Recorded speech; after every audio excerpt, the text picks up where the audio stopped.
Well, hello there. I'm T, the host of Bed Crime Stories, and today we're going to talk about the Micah Miller case. They say that the most dangerous time for a victim of DV is when they try to leave the perpetrator. Experts say that the act of leaving threatens the perpetrator's power and control, and because of that, the perpetrator will likely retaliate. Trigger warning, this episode is going to discuss a difficult topic, a triggering topic, and that is unaliving oneself. So if you find that topic upsetting, you might want to stop watching. 31-year-old Mica Miller of Myrtle Beach, South Carolina, was in the process of divorcing her 45-year-old husband, Pastor John Paul Miller, the founder of Solid Rock Ministries, when on April 27th of 2024, she suddenly and without warning died from a gunshot wound to the head. According to the police, Micah was alone in the Lumbar River State Park in Orem, North Carolina, when this happened. Now, the county sheriff's office quickly ruled that Micah had done this to herself. They based this on several details. One, a 911 call that Micah made just prior to her death when she explained to a dispatcher she was going to unalive herself. 2, law enforcement's review of surveillance camera footage that captured many of Micah's movements on the day she died. 3, the fact that the ground near where Micah was found showed no signs of a struggle. And 4, the North Carolina medical examiner's physical examination of Micah's body. However, Micah's family from the very beginning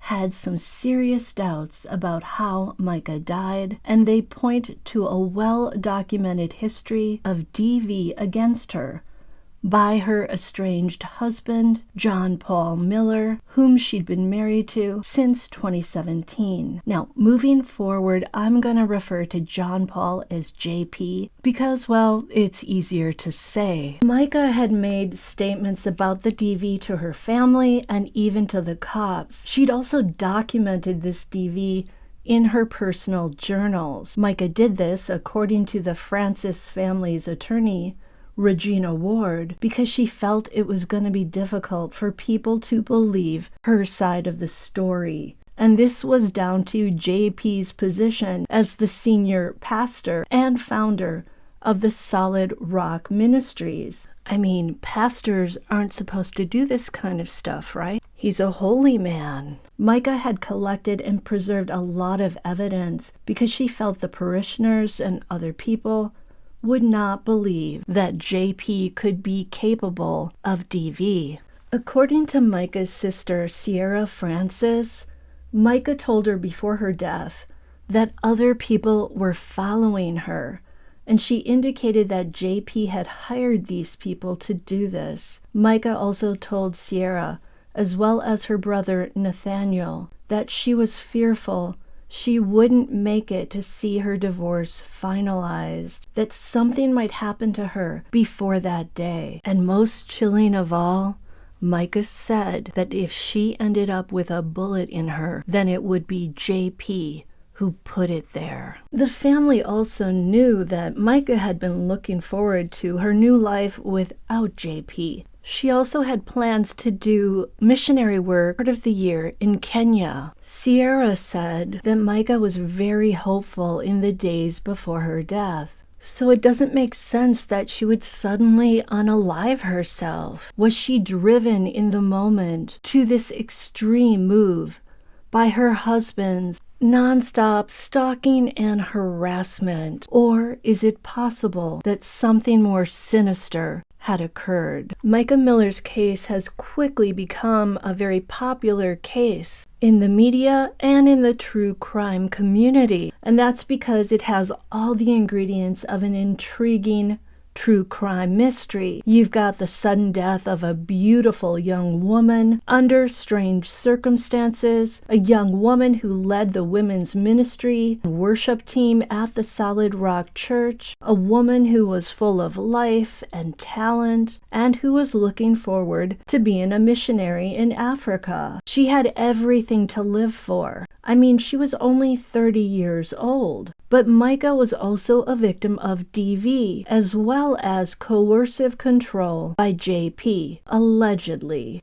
It's important to say that JP Miller has not been charged with any crimes against Micah yet. The case's intrigue is heightened by the presence of JP. 15 years Micah's senior, he had a pattern of infidelity not only against Micah, but also against his first wife, Allison, with whom he shares 5 children. Thankfully, Micah and JP did not have any kids of their own, and I only say this because she's no longer here. Micah also alleged some things about JP when she filed a complaint against him with the police on February 21st of 2024. She filed the complaint because he allegedly stole her black Honda Accord during a 3-day period when he had her involuntarily admitted to a mental health facility. Prior to being involuntarily forced into this place, Micah had been busy gathering evidence to hand over to a divorce attorney. It's believed that that evidence would have supported her claims of JP committing DV against her.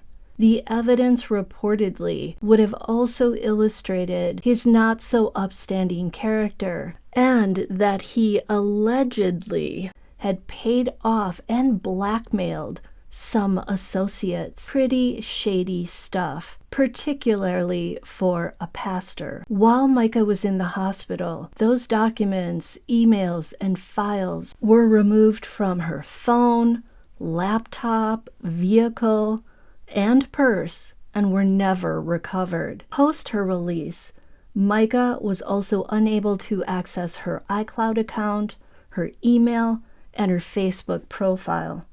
Talk about control. Micah told the cops at that time that JP had groomed her from a very young age, starting when he was still married to his first wife, Allison. Allison and John Paul's marriage failed in part due to his infidelity, allegedly. The truth is, before her death, Micah had made multiple calls to the cops about JP's controlling behavior and her fear of him. By all accounts, she was terrified that he was going to harm her. Now, to fully tell Micah's story, we have to go back to the very beginning, to when Micah first met Pastor John Paul Miller. It happened after Micah's family moved to Myrtle Beach and began attending the Solid Rock Church that JP founded and was the senior pastor at. At the time, JP was still married to his wife Allison. Micah met JP in a youth group that she joined. But as time went on, Micah's parents noticed narcissistic traits in JP. That is, according to Micah's sister. Disenchanted with John Paul, Micah's parents stopped attending the church. This information comes directly from Micah's sister, Anna Francis. And this is when Micah began pulling away from her family. JP already had some power over Micah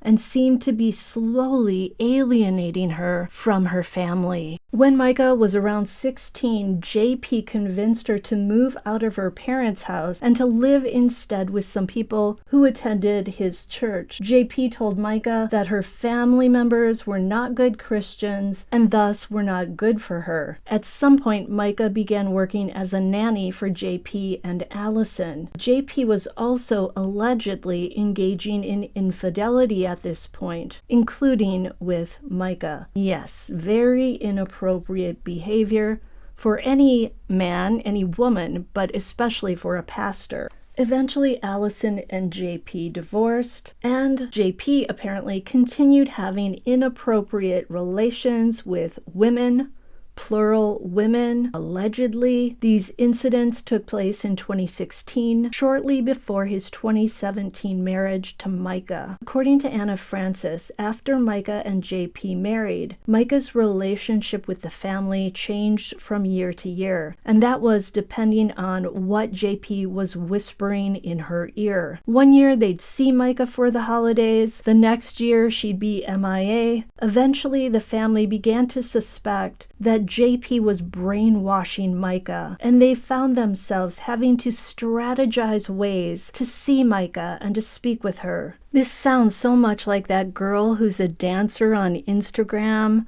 and her parents can't get through to her, and they suspect she's in a cult, like a religious cult. Her family got to the point where they felt they couldn't say what they really thought about JP, so they decided to silence themselves for the sake of seeing Micah. They'd rather have Micah in their lives than not in their lives.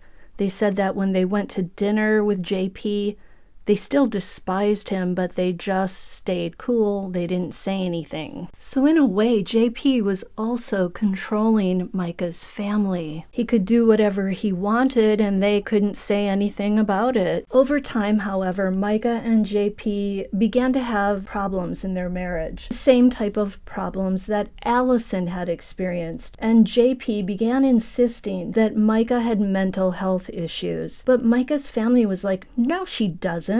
That doesn't run in our family. None of us are on medication. We're all successful people. We all run our own businesses. The family felt that if Micah really did have mental health problems, then they had developed after she married John Paul. But let me just say that anybody can have mental health problems. You can have family members who are successful, who don't have any problems, and still have mental health issues. When an interviewer asked Anna Francis why JP would lie about Micah having mental health issues, Anna said that the family believes JP became jealous of Micah. Before Micah married JP and became a leader in his church, JP was the sole superstar. And once Micah began singing at the church and running her own ministry, she began to steal the limelight. The people adored her, they praised her, but instead of being proud of his wife, John Paul appeared to become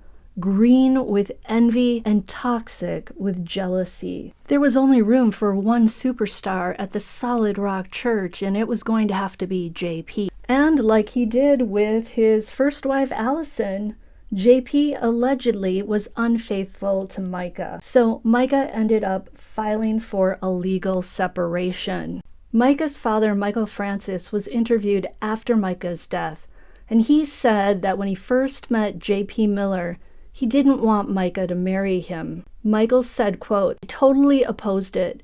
There were things going on that were baffling to me. Him having matching tattoos to her. And then he even had a tattoo put on her of his signature. He owned her. That's what it felt like." End quote. Perhaps JP feeling that he owned Micah was another part of the total control he wanted to have over her. Michael Francis also said that he believes the system let Micah down. He's quoted as saying this: "They wrote her off, they being the police. The way they wrote Allison off. I couldn't be more grateful for Allison stepping forward. They're both truthful people, and we expect further action," my cat, "to be taken." End quote. Post Micah's passing, Allison Williams, JP's ex-wife, asked a judge to temporarily grant her sole custody of their two youngest children, with all contact suspended until JP completes a psychological and parental fitness exam. Allison wrote in a May 28th custody filing in the 15th Circuit Court, quote, "Initially, I was okay with phone calls and text messages. However, when recently texting with them, JP has inappropriately discussed the current state of events with them, sharing his plans of suing everyone and becoming a millionaire." End quote. Now, court filings obtained by South Carolina's WBTW News post Micah's death describe JP's many infidelities, including his affair with Micah, which began when she worked as the nanny. The filing also alleges that JP hired, let me put this nicely, ladies of the night, and was physically inappropriate with several underage female members of the Solid Rock Church. No bueno. When Micah filed a complaint on February 10th of 2024 with the police upon her release from the Waccamaw Mental Health Hospital that JP had her committed to, she made some very telling statements. As she stood in the Coastal Grand Mall parking lot, she told the officers that she'd been separated from JP since January of 2023. She also stated that she believes JP fraudulently initiated her 48-hour involuntary hospitalization and stole her car while she was stuck there. Micah explained that she'd known JP since she was a young age, and that, again, he, quote, groomed her while she worked for him at the Solid Rock Church until they were wed on November 7th of 2017. Micah reported that when she was discharged from the hospital staff informed her that JP had picked up her purse and car keys. Note that JP had power of attorney over Micah's health care. This dude was controlling every aspect of her life. When an officer reached out to JP about stealing Micah's car, JP told him that Micah was prone to, quote, episodes on an annual basis, end quote, around Christmas.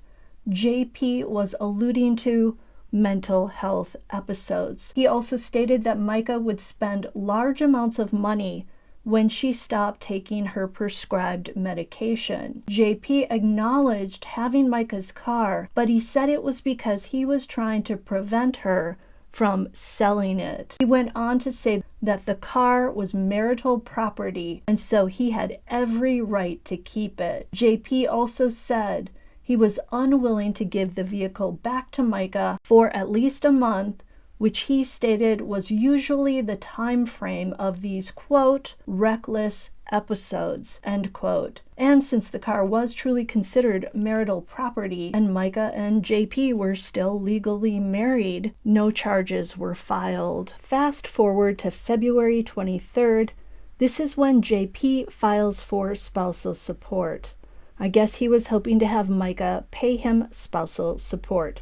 Money seems to be a very important thing to JP Miller, not to be confused with JP Morgan. Money is a theme that keeps coming up in this story. According to the Daily Mail, JP's church, at least in May of 2024, allegedly owned $5.9 million in assets, including 4 properties, as well as a private plane, a Cessna SR-22 to be exact. That was purchased in January of 2023, and its estimated worth is $430,000. We are talking big money. This makes me wonder if JP is popular with the ladies because of his pocketbook. Yes, he plays piano, he owns his own church, but he doesn't have the allure of, say,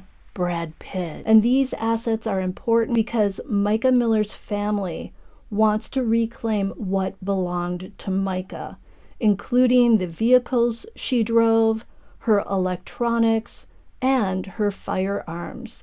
The family also wants Pastor Miller to pay for a forensic accountant to go over his and Micah's finances. I truly hope that the court orders that. But let's get back to Micah. 2 days after JP filed for spousal support, he gives a sermon in which he says a mentally ill person doesn't know they're sick.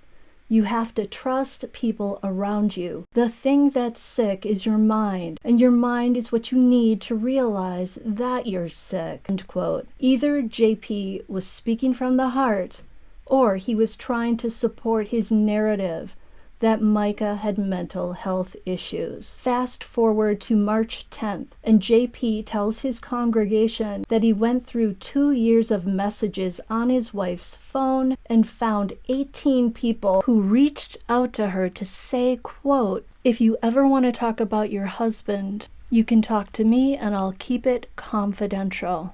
End quote. Visibly upset, JP goes on to say, quote, "That's a demon talking. One thing I'm going to preach about is getting rich, strong, healthy, and finding a hot wife that loves Jesus." End quote. Note that as he's preaching this, JP is still wearing his wedding ring. He tells his congregation that Micah had been in the hospital, and as soon as she got out, she left him. JP says, quote, "She just leaves, just completely leaves me, leaves everything, drains the bank account, and just goes. Guess what? While you're talking bad about me out there, I'm building a school in Africa for over 100 kids to be able to be fed."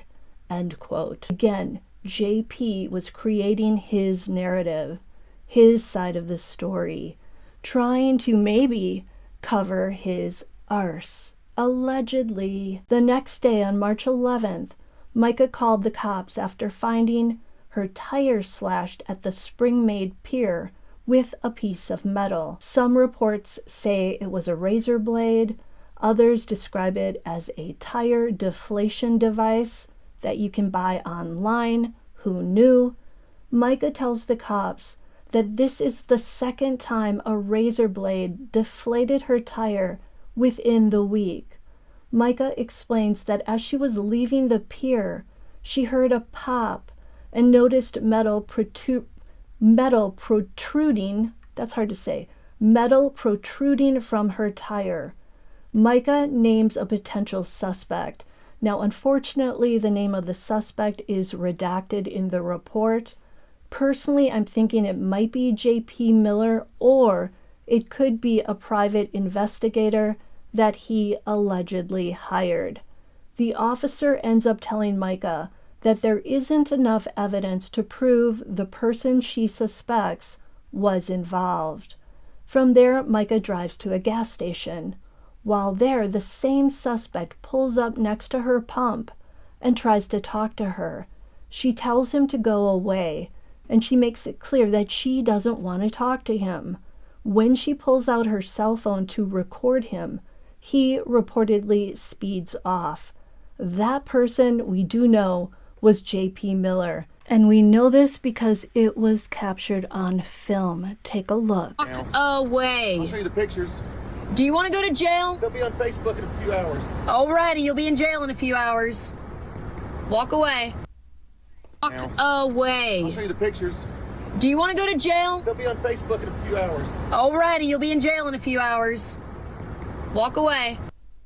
Next, Micah drives to the East Coast Honda dealership to get her tire fixed. But not long after, the suspect pulls back up. This upsets Micah, so she calls the cops. An officer soon arrives. When the officer is standing with Micah, she receives a no-caller ID call, which turns out to be the suspect. The officer speaks to the suspect and advises him that Micah doesn't want any further contact, and if he continues to harass her, then warrants for his arrest will be written up. Micah tells the officer that she's, quote, afraid for her life. After the officer leaves, Micah contacts him again to say that the mechanics at the shop have just found a tracking device on her car. The officer asks to meet up with Micah again to take the GPS device into evidence. While Micah and the officer are standing outside, the officer spots a white Honda Accord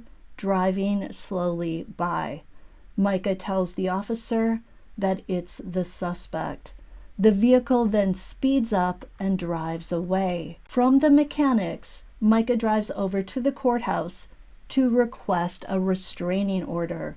An order is drafted for both Micah and JP to appear for a bench trial on March 26.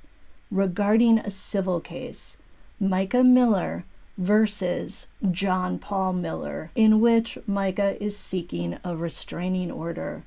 Note that the GPS tracking devices were found on Micah's vehicles 4 times, and JP would later acknowledge during one of his sermons that he hired a private eye to place them there. 2 days later, on March 13th, someone at the Solid Rock Church files a police report alleging that Micah had transferred donation funds from the church's Zelle and Cash App accounts to her personal account. I wonder who this mystery person could be. The person who filed the report said $1,199 were transferred illegally into Micah's account.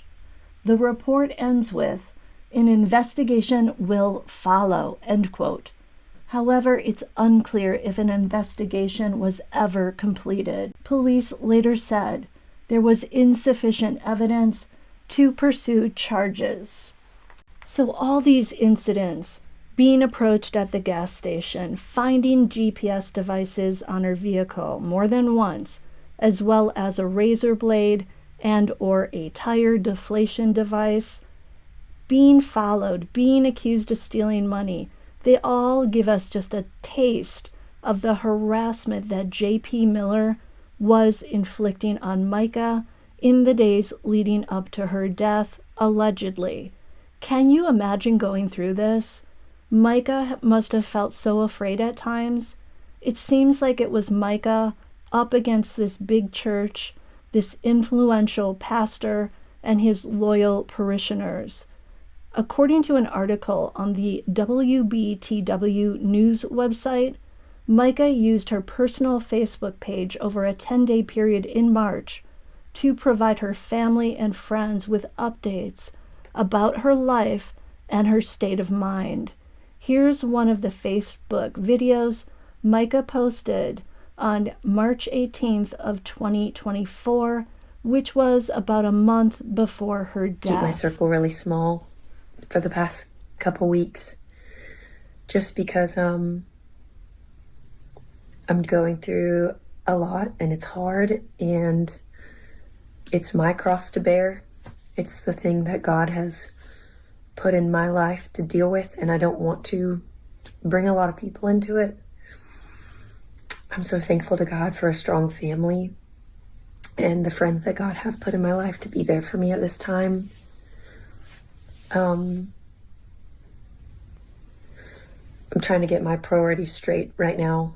And that's making sure that my heart doesn't have any unforgiveness, bitterness, resentment, just forgiveness and hope for the future and peace. Because you can't put a price on peace from God. So, thank you for all your prayers and support. Know that I have to keep my circle really, really small right now. I'm used to having a really big circle, so it's hard because I want to reach out to everybody and tell you how much I love you and I miss you. But this is the best way that I know how. So I love you all. I miss you. Thank you for your love and support over the last couple years. And some of you, up to 18 years walking with me as my friends. And for right now, I've just had to put everything on pause to get myself right. And I think God's happy with that. So keep praying for me. Thank you. On March 22nd, Micah posts another video suggesting that she was being DV'd mentally and physically by JP. She also says, quote, "God hates divorce, but how does God feel about DV?" She also suggests that JP forced her to take illicit substances. On March 26th, the bench trial in the case of Mica Miller versus John Paul Miller takes place. This is when Micah requests her restraining order. The outcome of this hearing was not made known, but this makes it clear once again how much Micah was fearing for her life. Before her death, Micah told her siblings, Sierra and Nathaniel, that JP was transferring assets that were in his name, including his car, He was also changing the deed to their house to the church. During Micah's February stay in that mental health facility, JP took her belongings from their home and left them at another person's apartment. Micah's brother Nathaniel will later state in an affidavit that JP did this to keep an eye on her. Micah was not aware that JP was moving her belongings around until she was discharged. It sounds like JP was doing his best to strip Micah of her belongings, including her stake in their house, her clothing, her position in the church, and more. This seems to spell retaliation on a grand scale. Remember, when a victim of DV tries to leave the perpetrator feeling his grip of power and control loosening, may retaliate. Following her discharge and after discovering what JP had done, Micah retained a divorce attorney and joined a new church. At some point, JP posts a topless photo of Micah online, an act likely designed to humiliate her. On April 16th, Micah files for spousal support. JP sends Micah an apology at some point for posting the topless photo. Too late, buddy. The damage was done. On April 18th, Micah sends an affidavit to her attorney. It reads, "Since the day we became husband and wife, I have been DV'd in every way I can think of. Emotionally, intimately." She didn't say intimately, but I'm substituting it for the word that begins with S. "Financially and physically. He has harassed me physically and electronically with letters, phone calls, emails, and texts, hacking my emails, hacking my personal Facebook, and impersonating me, using my stolen phone to send text and emails out to church members, pretending to be me, texting friends and family, saying that I'm sleeping with teenagers from our church, and showing up in person at places around town, to having installed 3 different tracking devices on my vehicle." End quote. On April 23rd, a hearing notice is sent out for Micah's request. A court date of June 5th is set. And on April 25th, JP is served with divorce papers. 2 days later, Micah Miller would be dead. Now let's talk about the day that Micah died, April 27th of 2024. Thanks to security camera footage, the authorities were able to piece together a fairly tight timeline of Micah's day and her activities. At 10:13 a.m., Micah is seen on her Ring camera leaving her residence on Margarita Drive in Myrtle Beach. At 11 a.m., Micah is captured on her Ring camera once again, this time arriving back at her residence. 38 minutes later, at 11:38 a.m., Micah is seen again on the Ring camera leaving the house. At approximately 12:12 p.m., Micah is captured on a store surveillance camera walking into Dick's Pawn Shop in Myrtle Beach. At 12:13 p.m., Micah is seen on camera inside the pawn shop buying a weapon and ammunition. At 1:06 p.m., Miller's black Honda Accord, Micah Miller's, is seen traveling on Highway 501 near 4 Mile Road in Conway. At 1:27 p.m., Micah's car is spotted arriving at 41 Grocery and Grill, which is located on Highway 41 in Mullins. At 1:35 p.m., Micah is seen leaving the store after buying a drink and some gas. Nearly an hour and a half later, at 2:54 p.m., Micah makes a 911 call from the Lumbar River State Park, and in that call, Micah queries the dispatcher as to whether or not the dispatcher can track her location. When the dispatcher finally asks Micah, "What happened?" as in, "Why are you dialing 911?" Micah's blunt answer makes her blood run cold. Take a listen. Robeson County 911, what's the address of your emergency? Hi, are you able to trace the location of my phone? Let me see. You don't know where you're at? At National Park. What's the phone number you're calling me from?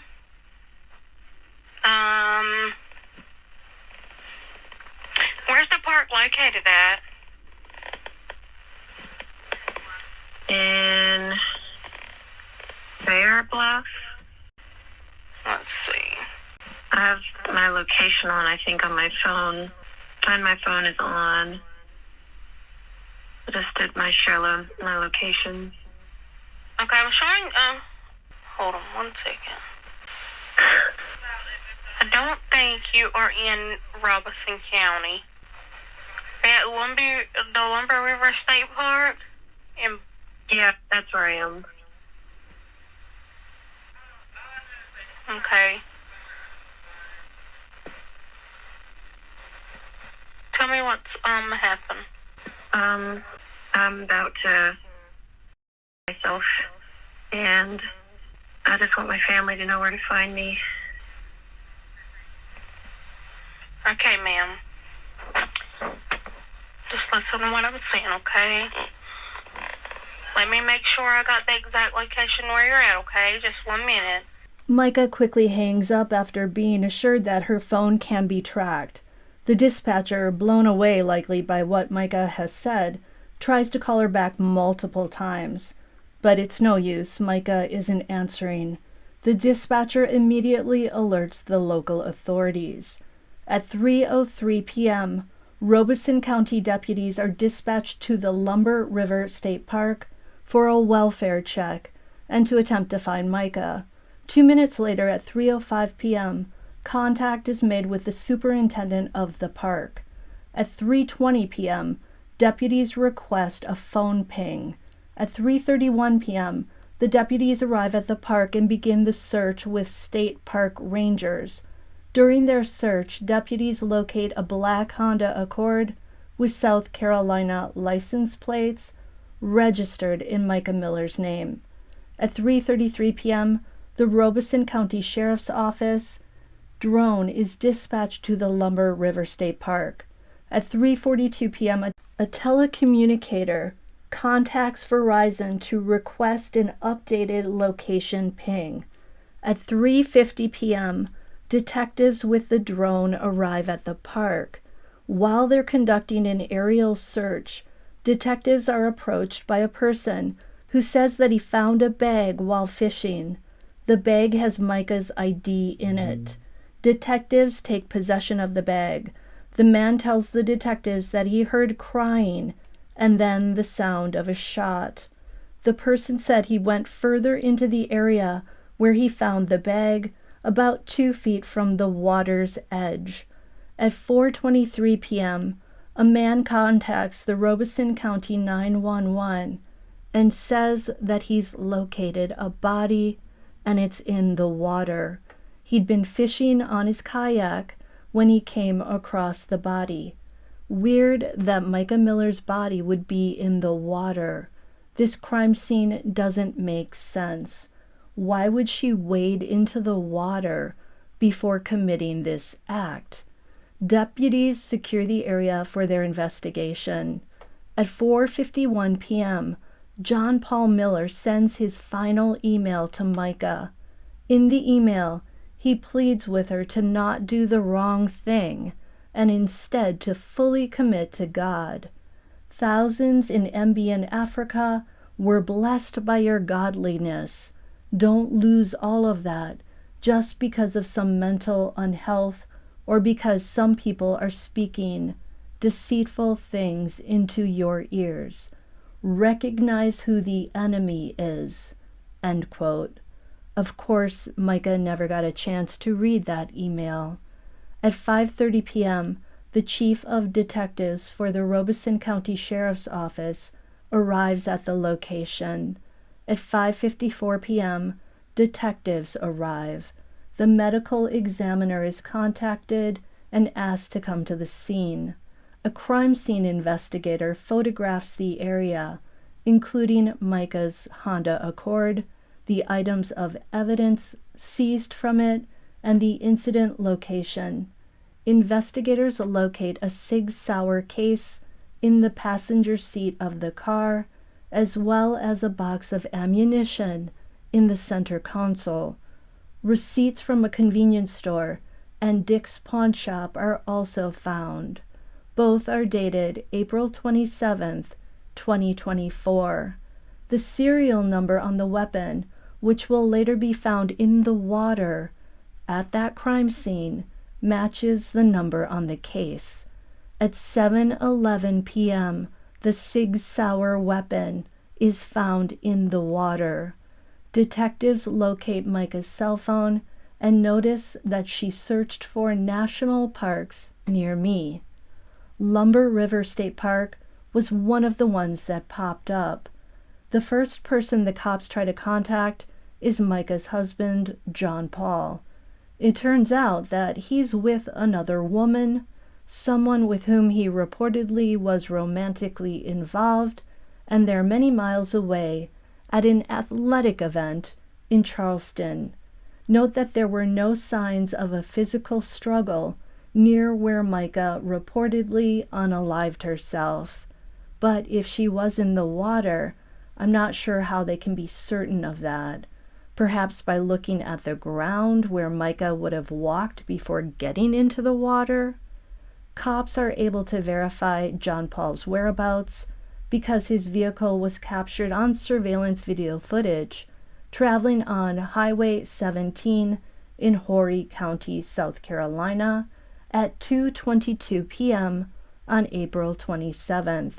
The cameras also captured a second person inside the vehicle, presumably JP's new side squeeze. JP, being the first person to learn of Micah's death, is the one who subsequently tells her parents and siblings the devastating news. He does this not through an in-person visit, not even a phone call. No, he shares the news in a very mean-spirited Facebook post. In the post, JP blames Micah's family for her death.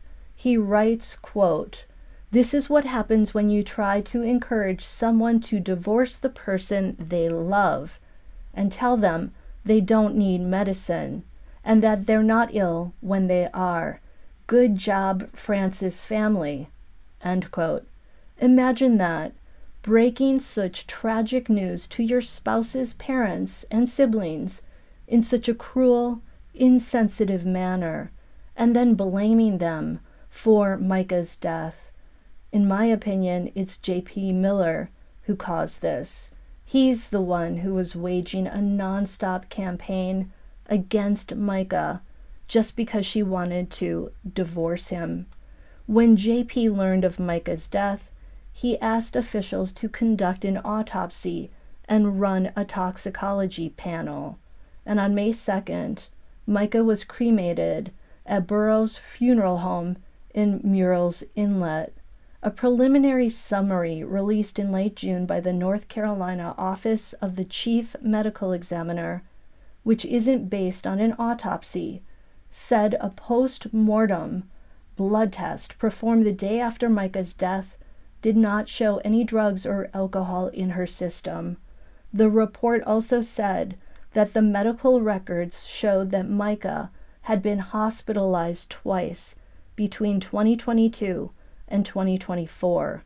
The first time was November 29th through December 5th in 2022 on, quote, unaliving precautions for bipolar 1 and recurrent manic episodes, along with THC dependency and a dependent personality disorder, end quote. I'm wondering if those diagnoses were from the hospital, or did John Paul feed that information to the doctors? The second stay, of course, was the one in February of 2024. As I stated earlier, Micah's family do not believe that Micah did this to herself. Per Micah's sister, Anna Francis, everything John Paul wrote in that Facebook post was a lie, but the family isn't completely surprised by JP's callous post. They were already aware of his controlling and divisive behavior when it came to Micah and them. JP has always tried to cause a rift between Micah and her loved ones. Anna Francis has said that even before Micah married John Paul, he was already trying to alienate her from the family. The day after Micah's death, at the end of his sermon, not the beginning, John Paul made an announcement saying that Micah had died. Is it just me, or do you guys find it astonishing that JP would A, even be able to get up and give a sermon the day after this event, and B, that he would share the news not at the beginning of the sermon, but rather at the end? You'd think someone who just heard such devastating news would be overcome with grief and unable to meet with anyone. Here's what JP said. We're not going to do an altar call thing today. Instead, I'm going to have you stand up and I'm going to make an announcement. And after the announcement, I'm going to ask that you leave the church quietly. Don't talk about the announcement here in the building, end quote. JP also asked his congregants to, quote, continue to come to church and serve and give for the next little bit because I'm taking a little bit of a break. My break may be a few days, a few weeks, I don't know. I got a call late last night. My wife has passed away. Yeah, it was self-unaliving. That's not how he put it, and it was up in North Carolina. And we're going to have a funeral for her next Sunday here at 3 p.m. Y'all knew she wasn't well mentally and that she needed her medicine that was hard to get to her. I'm sure there'll be more details to come, end quote. So again, John Paul was pushing the narrative that Micah was mentally ill. And by the way, the authorities hadn't yet ruled Micah's death a self-unaliving when he gave that sermon. When Micah's family heard this announcement, they were very upset. First of all, Micah's sister Anna Francis said that Micah never had any mental health issues prior to marrying JP. And from what she knew, Micah wasn't taking any medication. So why was JP spinning this narrative to people not even in Micah's family? In addition, many members of Micah's family hadn't yet been told of her death. JP sharing that information meant that some family members heard about it from other people and not from the family. Now, over this summer, the Robeson County Sheriff's Office officially opened an investigation into Micah's death. Thank goodness. And in June, the FBI subpoenaed the attorney for Mica Miller's family, Regina Ward, for documents belonging or related to Micah. Ward told ABC News that she handed over the journals that Micah kept, along with electronic evidence, statements, and notes. Ward said that she and the family were so happy that the FBI showed up, they could have cried. When Ward asked why Micah kept such extensive notes, she said, once again, that Micah felt it would be difficult for people to believe her side of the story because John Paul is a pastor. Fast forward to November 1st of 2024, and that's when the FBI raided John Paul's lavish Coldwater Circle home, a home that is apparently in the name of Solid Rock Ministries. Miller wasn't there. About 25 FBI agents descended on the property and proceeded to seize multiple boxes of evidence, including what appeared to be an external computer drive. Then on November 6 of 2024, J.P. Miller had a confrontation with a female protester outside his church. A portion of the confrontation was captured by the woman's friend, Melissa Pfeiffer, not to be confused with actress Michelle Pfeiffer. Just my sense of humor. The video shows Miller standing in front of the woman. He says something offensive and makes a rude gesture that angers the woman. Miller taps the brim of the woman's hat with his phone twice, allegedly, before walking away. The police are called, and Miller is charged and taken to jail. He spends the night in jail, and the next morning, after a 20-minute hearing, he was released on a bond of $776. His next hearing is scheduled for 4:30 p.m. on December 10th. All I'm going to say is karma is a bitch. If you want to know more about this case, let me know in the comments, and I'll see you next time on Bed Crime Stories. Please smash that like button, and I'll see you next time.